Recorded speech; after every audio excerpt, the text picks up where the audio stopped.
दोस्तों नमस्कार, आप सभी का स्वागत है। अभी हाल ही में चर्चा का एक विषय बना हुआ है। निमिषा प्रिया एक नर्स, जो भारतीय नर्स हैं, उनको फांसी की सज़ा सुनाई गई है।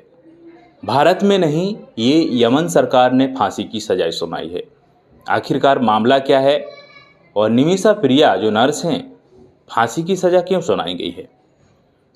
निमिषा प्रिया 2017 में यमन में एक जाती हैं और एक ऐसे व्यक्ति से मिलती हैं जिसका नाम है खादिर, और उसकी सहायता से क्लिनिक वहाँ पर चलाती हैं, खोलती हैं। क्योंकि यमन में एक कानून है कि कोई एक व्यक्ति होना चाहिए वहाँ का नागरिक, जिसके साथ आप रह के उसके साथ करके अपना व्यापार, अपना बिजनेस कर सकते हैं। तो निमिषा प्रिया ने भी यही किया, तो क्लिनिक तो चलने लगी।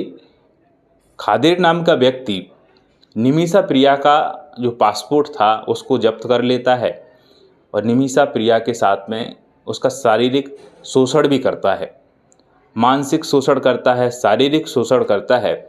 और ये भी बताया जा रहा है कि उसकी जो क्लिनिक थी वो अपने नाम हड़प लेने का भी काम करता है।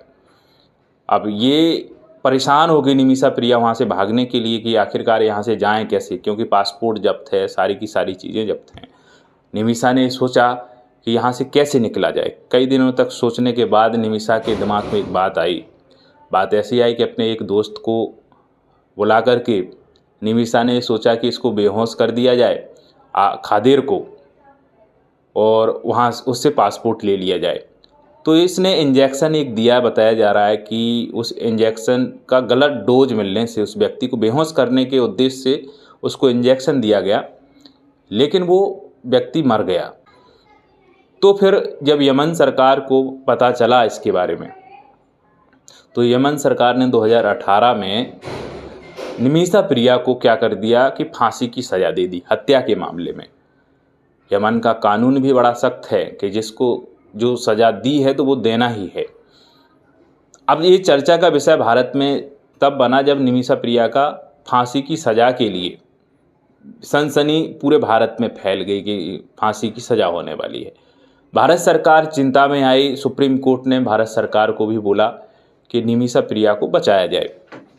क्यों बचाया जाए? निमिषा प्रिया ने एक अपराध किया है क्या? अपराध नहीं, ये कह सकते हैं कि निमिषा प्रिया ने अपने बचाव के लिए वहाँ से निकलना चाहती थी और वो बेहोशी का उसने डोज दिया, इंजेक्शन दिया, जिसकी वजह से उसकी डेथ हो जाती है। तो अपने बचाव के लिए किया, ये तर्क दिया जा रहा है। सुप्रीम कोर्ट ने यही बोला है कि बचाने के लिए भारत सरकार से कदम उठाएं। तो यहाँ भारत सरकार, यहाँ के कई एनजीओ और निमिषा प्रिया दरअसल केरल राज्य, तो ये सारे के सारे परिवार वाले, चाहे एनजीओ चाहे भारत सरकार, सभी लगे हुए हैं निमिषा प्रिया को बचाने के लिए। यमन सरकार से बातचीत हो रही है। अब यमन सरकार से बातचीत होने से क्या उसकी फांसी की सज़ा रुक सकती है?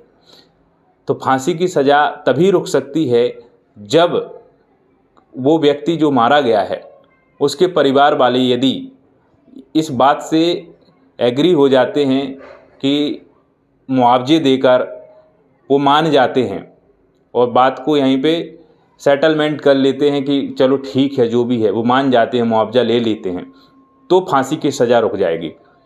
ये यमन का जो कानून है, उस कानून के तहत फांसी की सज़ा रोकने का ये कि उपाय होता है कि जो व्यक्ति मारा गया है उस व्यक्ति के परिवार वाले यदि मान जाते हैं इस चीज़ के लिए, तो फांसी की सज़ा रुक जाती है। तो इसके लिए भारत सरकार उसके परिवार को मनाने के लिए लगी हुई है, एनजीओ लगे हुए हैं।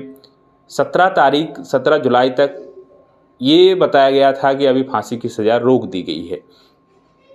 अब ये कब तक ये मामला चलता है? यदि उसके परिवार वाले मान जाते हैं उस व्यक्ति के, तो उसको फांसी की सज़ा नहीं होगी, निमिषा को फांसी की सज़ा नहीं होगी। यदि नहीं मानते हैं तो ये फांसी की सज़ा हो सकती है, क्योंकि होना ही होना है। यमन का एक कानून ऐसा है कि जिसमें जो कानून में बोल दिया तो वो होना ही होना है।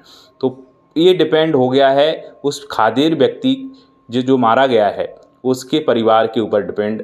यदि निमिषा को फांसी होनी है तो परिवार माने ना तब होगी, यदि मान जाता तो नहीं होगी।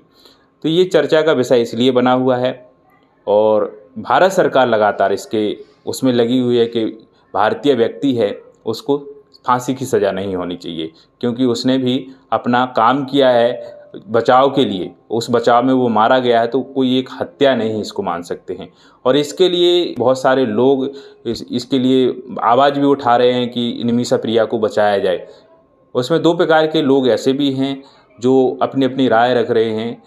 कुछ लोग ये भी कह रहे हैं कि निमिषा प्रिया ने अपने बचाव के लिए काम किया है, जिसकी वजह से उसने कोई गलत काम नहीं किया है। उसमें यदि वो मारा भी गया है तो उसने अपने बचाव के लिए काम किया। कुछ लोग ऐसे भी हैं जो इसके अपोजिट ये बोल रहे हैं कि निमिषा प्रिया ने जो क्राइम किया है, अपराध किया है, उसके लिए सज़ा उसको मिलनी चाहिए। आपकी क्या राय रहेगी, अपनी राय बता सकते हैं कमेंट के द्वारा। जो भी आप प्रतिक्रिया देना चाहें वो बता सकते हैं। नमस्कार।